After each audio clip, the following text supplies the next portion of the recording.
قبول ہو چکے طاہر القادری اپنے پورے لشکر کو لے کر امام مہدی کی غلامی میں قبول کر لیا گیا ہے. طاہر القادری اپنے پورے لشکر کو لے کر امام مہدی کی غلامی میں قبول کر لیا گیا ہے. قبول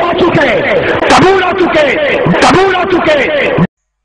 طاہری مذہب کے بانی طاہر القادری صاحب اس سے بھی مزید آگے ایک اور خوفناک قدم اٹھاتے ہیں جو کہ مسلمان کے ایمان کی دھجیاں اڑا دینے کے لیے کافی ہے.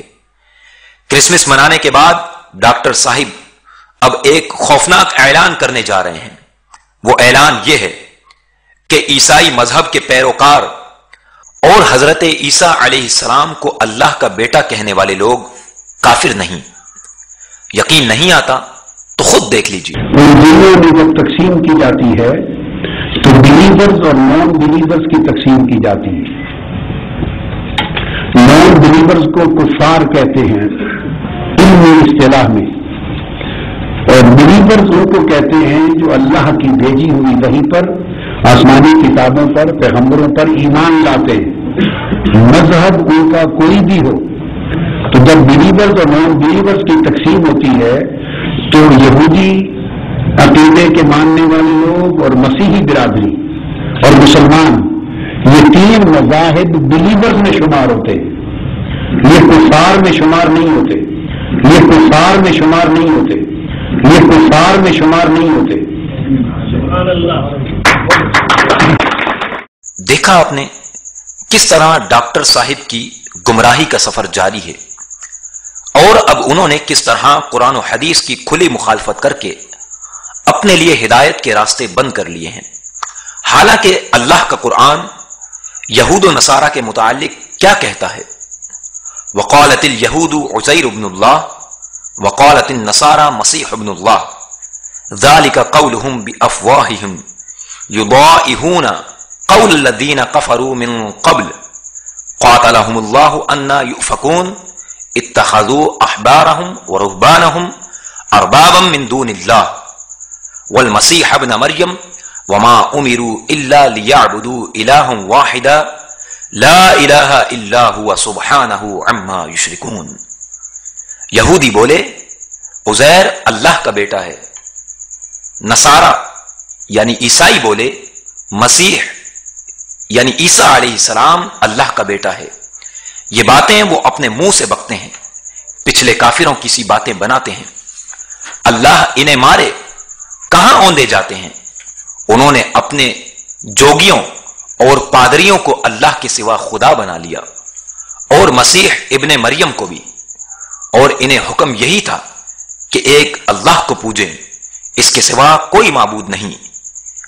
اسے پاکی ہے ان کے شرک سے. پارہ 10 سورہ توبہ آیت نمبر 30 کی یہ آیت اور اس کا ترجمہ آپ نے سماعت کیا. آپ نے دیکھا قرآن کس طرح ان کے کفریات کو بیان کرتے ہوئے سختی کے ساتھ ان کا رد کرتا ہے، لیکن پروفیسر صاحب کس طرح ان کافروں کی مدح سرائی کر رہے ہیں. کیا یہ دین کی تعلیمات کو مسخ کرنے کی سازش نہیں ہے؟ آئیے دیکھیے اہل سنت کے ممتاز اور مسلمہ عالم دین مفتی اعظم پاکستان ڈھیروں علماء اہل سنت کی موجودگی میں دارالعلوم امجدیہ میں اس مسئلے میں کیا فرماتے ہیں. ان کا فتویٰ بھی سن لیجئے. ہمارے علم میں یہ بات لائی گئی ہے کہ پروفیسر ڈاکٹر طاہر القادری صاحب نے یہ بیان دیا ہے کہ عالمی سطح پر دو تقسیمیں ہیں، ایک بلیورز ہیں اور ایک نان بلیورز ہیں. نان بلیورز میں عام کفار ہیں اور بلیورز میں یہود و نصارہ یعنی اہل کتاب اور مسلمان شامل ہیں. میرے نزدیک یہ موقف پرانی آیات کے واضح طور پر خلاف ہے، کیونکہ بلیور کے معنی ہیں یقین رکھنے والا، اعتقاد رکھنے والا اور ایمان رکھنے والا. اللہ تبارک و تعالی قرآن مجید میں فرماتا ہے کہ ان الذین کفروا من اہل الکتاب والمشرکین، کہ جنہوں نے کفر کیا اہل کتاب اور مشرکین میں سے۔ اللہ جل شانہ عز و جل فرماتا ہے لم یکن الذین کفروا من اہل الکتاب والمشرکین۔ سورہ البینہ کی ان دونوں آیات مبارکہ میں اور قرآن مجید میں دیگر مقامات پر مثلا فرمایا وقال الذین کفروا ان اللہ ثالث ثلاثہ، کافروں نے یہ کہا کہ اللہ تین میں سے تیسرا ہے۔ تو قرآن مجید صراحت کے ساتھ، وضاحت کے ساتھ، قطعیت کے ساتھ یہود و نصارہ یعنی اہل کتاب کو کافروں کی صف میں شامل فرماتا ہے۔ اور کیوں نہ ہو کہ جو ختم المرسلین رحمت للعالمین صلی اللہ علیہ وآلہ وسلم کی نبوت پر ایمان نہ رکھیں اور قرآن مجید کے کلام اللہ ہونے پر ایمان نہ رکھیں تو وہ کسی بھی معیار پر بلیور یا مومن نہیں ہو سکتے، اور اسی لیے قرآن مجید نے انہیں کافر کہا ہے، تو ان کو بلیور یا صاحب ایمان قرار دینا یہ قرآن کے بالکل قطعی طور پر خلاف ہے۔ مسلمانوں، ایمان سے بتاؤ، کیا اب بھی آپ کو پادری صاحب حق پر نظر آتے ہیں؟ کیا اب بھی آپ کے دل میں کوئی شک و شبہ باقی رہ گیا ہے؟ اگر واقعی ایسا ہے تو آئیے پروفیسر صاحب کے تابوت میں آخری کیل ٹھونکنے ہم جا رہے ہیں۔ تیار ہو جائیے، لیکن یاد رکھیے گا یہ انتہائی خوفناک اور ایمان شکن منظر ہے۔ اپنے دل پر ہاتھ رکھ لیجئے، اور اس بار جو حرکت پادری صاحب نے کی ہے، کیا اس نے ان کے اندر ایمان نام کی کوئی چیز چھوڑی ہے؟ یہ فیصلہ آپ نے کرنا ہے۔ Allah. And Allah means the God, nothing else. It is not special thing for Muslims. Allah is the Arabic word for God, for Brahma, for Lord, for the Creator, you know. But you can raise any word specified for your Lord according to your own religion. So let us remember our Lord according to our own traditions and religions. Remember our God. Allah, Allah, Allah, Allah, Allah, Allah. Any word you want, any name only you want to say according to. Hare Krishna, Krishna Krishna, Hare Hare, Hare Ram, Ram Ram, Hare Hare. Jesus, Jesus, Jesus, Father God, Amen.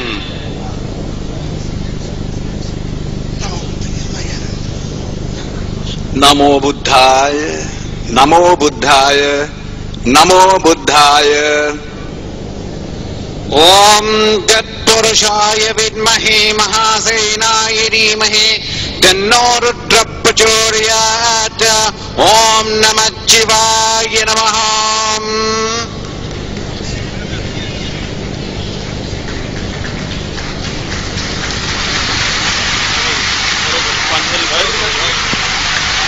Waheguru Waheguru Waheguru Waheguru Waheguru ਬੋਲੇ ਸੋ ਨਿਹਾਲ ਸ੍ਰੀ ਅਕਾਲ ਬੋਲੇ ਸੋ ਨਿਹਾਲ ਸਤਿ ਸ੍ਰੀ ਅਕਾਲ ਬੋਲੇ ਸੋ ਨਿਹਾਲ।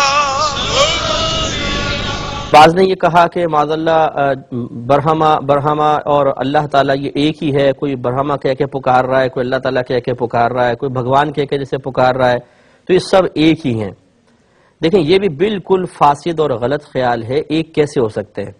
اللہ تبارک و تعالیٰ کی ذات، اس کی صفات کا جو تصور ہمارے مذہب اسلام میں ہے، کیا کوئی دوسرا اسی تصورات کے ساتھ اللہ تبارک و تعالیٰ کو مانتا ہے؟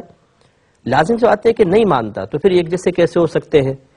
لہٰذا اس میں بھی ایک بہت خطرناک پہلو ہے کہ اگر خدا نہ خواستہ ہم اپنی آنے والی نسلوں کو یہ کہیں کہ یہ جس طریقے سے جس خدا کو پکار رہے ہیں اسی کو ہم پکار رہے ہیں، تو وہ تو اپنے خدا کو محتاج سمجھتے ہیں، وہ تو اپنے خدا کو کامل تصور نہیں کرتے ہیں، وہ جب چاہتے ہیں اپنے خدا کے باغی ہو جاتے ہیں، ان کے نزدیک خدا کو برا بھلا کہنا بھی ان سے ان کے ایمان پہ کوئی فرق نہیں پڑتا، تو کیا ہمارا خدا ایسا ہی ہے؟ لازم سی بات ہے کہ نہیں ہے۔ تو اس لیے آنے والی نسلوں کو یہ تصور نہ دیا جائے تو بہت بہتر ہے، اور یقینی سی بات ہے کہ کسی صاحب علم شخصیت کا یہ قول نہیں ہوگا، تو بالکل اللہ تبارک و تعالیٰ میں اور دوسرے جو بھگوان مان رہے ہیں یا کوئی بھی اپنا خدا کہتے ہیں اس میں زمین آسمان کا فرق ہے، وہ بالکل جدا ہے، یہ بالکل جدا ہے۔ ان کو ایک کہنا یہ بالکل غلط ہوگا، اس پر توبہ کرنی چاہیے۔ انا للہ و انا الیہ راجعون۔ لندن میں ہونے والی اس کانفرنس کا نتیجہ آپ نے دیکھ لیا کہ کس طرح مسلمانوں، ہندوؤں، عیسائیوں، یہودیوں، بدھ متوں، سکھوں اور دیگر کفار کو ایک ہی مذہب کا پیروکار ثابت کر کے اسلام کے خلاف کتنی بڑی سازش کی جا رہی ہے، اور خدا اور اس کے رسول کے دشمنوں اور کفار کے پیشواؤں کو بلا کر انہیں تعظیم اور عزت کے مقام پر کھڑا کر کے انہیں اپنی شرکیہ عبادات کرنے کی کس قدر بے باکی کے ساتھ دعوت دی جا رہی ہے، اور احکام شرعیہ کی کس قدر بے باکی سے دھجیاں اڑائی جا رہی ہیں۔ کیا ایسا شخص شیخ الاسلام تو درکنار مسلمان کہلانے کے بھی لائق ہے؟ کیا یہ ایک نیا مذہب اور فرقہ بنانے کی سازش نہیں ہے؟